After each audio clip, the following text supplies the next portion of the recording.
Hi, it's Recovery Mom. And I had a question I wanted to answer really quick for somebody about fear foods. And they asked specifically, how do we tackle and get over fear foods? And so I can kind of only speak for myself when I answer this question. And for me, fear foods were divided into two very distinct things in my recovery. Okay, there was like the fear foods that happened right as I began to eat, okay, and then the fear foods that came later, a little later on in my recovery. All right, so I'm going to be very specific with how I tackled fear foods. And I suppose, right, you could tackle fear foods in a few different ways. For example, you could go all in. Going all in is a wonderful way to tackle your fear foods. It's a wonderful way to tackle your recovery. If you go all in, you will get to the end of recovery quicker, right?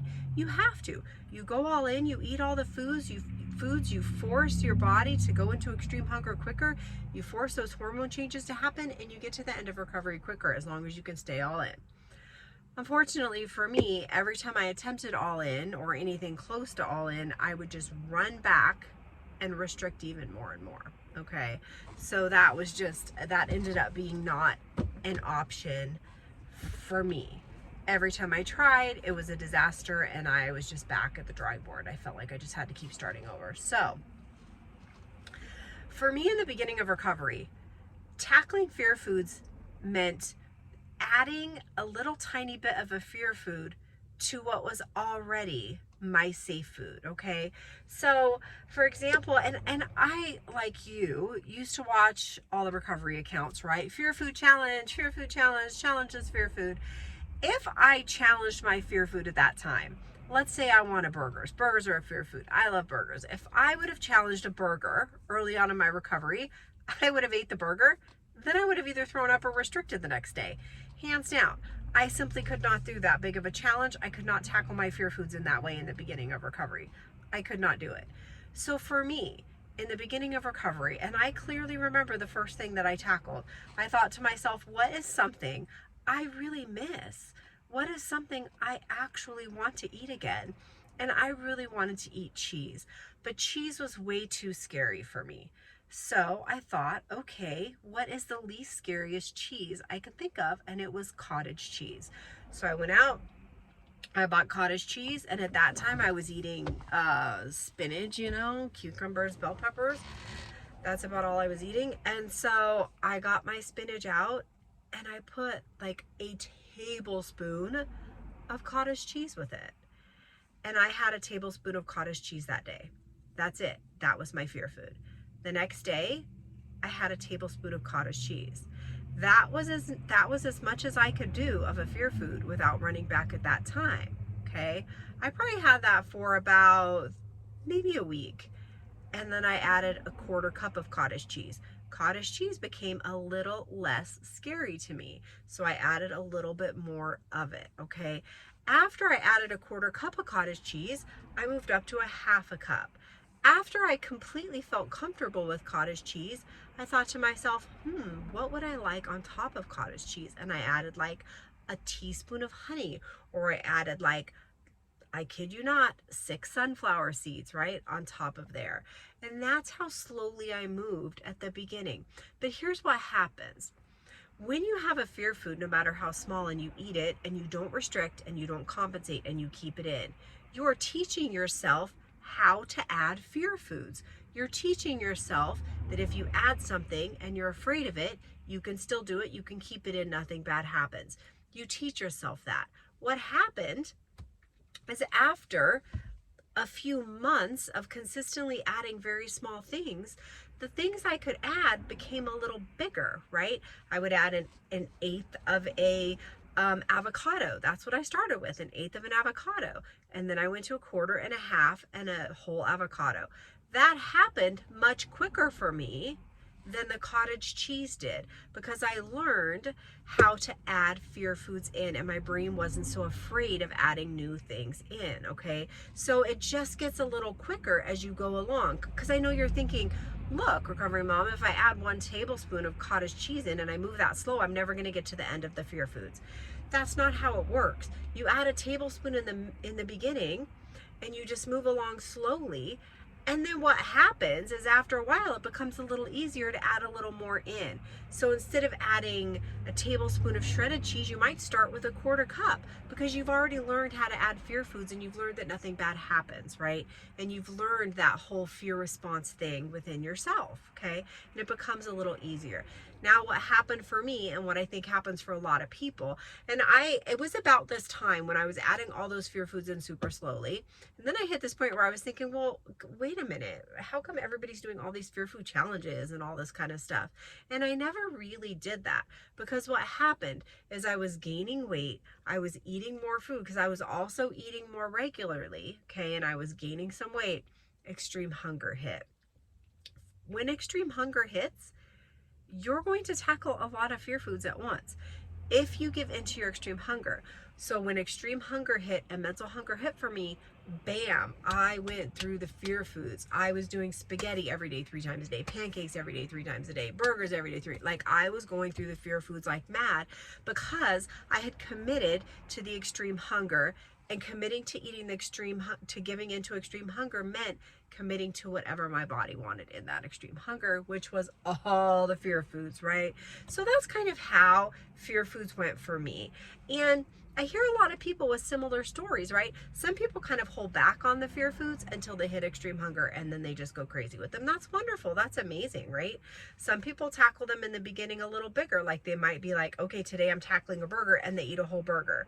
The fear with me was that every time I tried that, I would go back and restrict. But if you can tackle a burger and you don't restrict or compensate after, that's amazing. I think when it comes to fear foods, the fear food you choose should be the biggest thing that you can choose that won't result in compensation or restriction after. That's what you should choose. Choose what you want. Cheese, pizza, burgers, fries, like whatever it is. What have you been missing? Oatmeal, granola, right? What do you want? And then choose the quantity, the type, and the item that's the biggest that you can do, the biggest that you can choose, where you know you will not restrict and compensate after, okay? That's where you start. Then you keep that in. You keep it in today, you keep it in tomorrow, you keep it in the next day. You keep it in a week if you have to. And then after about a week, hopefully, you'll feel just a little bit better. Are you going to feel amazing? You might still be a little afraid of it, but it's going to get a little bit easier. And when it gets a little bit easier, you're like, okay, I'm either going to add a bigger quantity, or you're going to add something else to it. So the thing is, you add, you keep it in, you don't compensate, and then you add again. Okay, for me, it meant going very slowly in the beginning, and that's okay. I recovered, right? It took 3 years, but I recovered, and I'm here. I was in it for the long haul. I knew I wanted to recover for my kids, for my grandkids, for my future, right? I wasn't recovering for next week. And then after I did that for a long time, extreme hunger hit, and I started knocking out those fear foods one after another. Okay, I hope that makes sense. I hope that helps a little bit. Again, like, all I can do is give you my advice. I'm not a therapist, right? I'm not a dietitian. This is just what worked for me, and I recovered. So my hope is that somebody else, it can work for you, okay? I hate all the recovery accounts that are doing fear foods today, yet they're in these super tiny bodies. Look at me, 10,000 calories of fear foods, but I'm staying in this super tiny triggering body. To me, that's not really tackling fear foods, okay? Because we don't know what else is going on there. And it's very triggering for people like me when I was in recovery to see that, and I'm sure it's triggering for you. So this is how I did my fear foods, and I hope that helps you just a little bit. And yeah, I'm like, it's 5 o'clock traffic. It's crazy out there. I gotta get home. All right. Hi, it's Recovering Mom again. And I was looking at this question, and I talked a lot about the fear foods, how to challenge them. But one thing I left out, which is what the person that wrote the question really wanted to know about, was the why. Why do we have to challenge those fear foods? Is it important, and why do we have to do it? And so, yes, it is absolutely important that we challenge our fear food, and we just simply cannot recover without it. And here's why. There's a couple reasons. One of the reasons is we have a specific hormone, and if I had my pamphlet, I could tell you the hormone. You could go on my website, download the pamphlet and it will give you the specific hormone responsible for this. But when you have anorexia, your hormones and neurotransmitters are flipped. They're switched. A lot of them are wrong, and that's why we feel the need to move all the time. That's why we have fear foods. That's why we stay away from certain things, okay? And so if you have a hormone in your brain that is specifically keeping you away from a certain food. So we have a hormone responsible for us as mammals, as humans, to seek out fats and high calorie foods. There's a hormone responsible for that, responsible for us seeking those out, okay? And I'm sorry, I'm leaving a meeting that I actually wasn't even in anyway. So anyway, we have a hormone responsible for that, okay? And when you have anorexia, research has shown this hormone shifts. It shifts to make you stop seeking that out, okay? It really damps down, and then we stop seeking out fats. And then we get this like conditioned aversion, this fear of high calorie fat foods. It's classic. It's a classic anorexia symptom, and it's because of this hormone. Now, if you don't challenge these foods, that hormone is not going to re-regulate correctly. You are not going to get over that fear, okay? Your hormone's not going to regulate. That anorexic switch is not going to turn off, okay? You have to challenge those foods in order to re-regulate that hormone correctly. Now, also, let me say this. If you have an eating disorder and you are recovering, you are not restricting food anymore. So let's say, recovery mom, can I be recovered and not eat pizza even though I want pizza? Because I think it's unhealthy and I really don't want to eat it. I'm afraid of it. Can't I just recover and not eat pizza ever again? Well, here's the thing. If you're sitting at home and your brain is like, I really need pizza, I want pizza, it's all I can think about. I'm looking at pizza recipes, I'm watching people eat pizza on TV, but I'm afraid of pizza, so I'm not going to eat pizza. Can you recover that way? Well, you are now restricting pizza. If you restrict pizza, restriction is an eating disorder behavior. You're still doing an eating disorder behavior. Can you recover from an eating disorder while still doing eating disorder behaviors? No, you can't. So again, you do have to challenge these fear foods.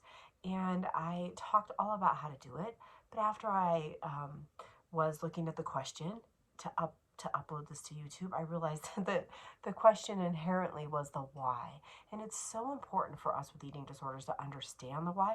For me, I could have never recovered if I didn't understand the why these things are happening to me. Why am I afraid of fats? Why do I need to run all the time? Once I understood that, it became so much easier for me to fight. So there is a why. There is a why you're afraid of these fear foods. And that why is also the reason that you need to eat them to re-regulate that hormone, right? To not be restricting anymore and giving into those eating disorder behaviors. Because if you're not eating pizza, you're restricting pizza. Restriction is an eating disorder behavior. You simply cannot recover from anorexia while doing anorexic behaviors like restriction. So, hope that makes sense. I think I'll put this little clip at the end of the video. So anyway, I have a meeting to go to, and yeah, bye again for good this time.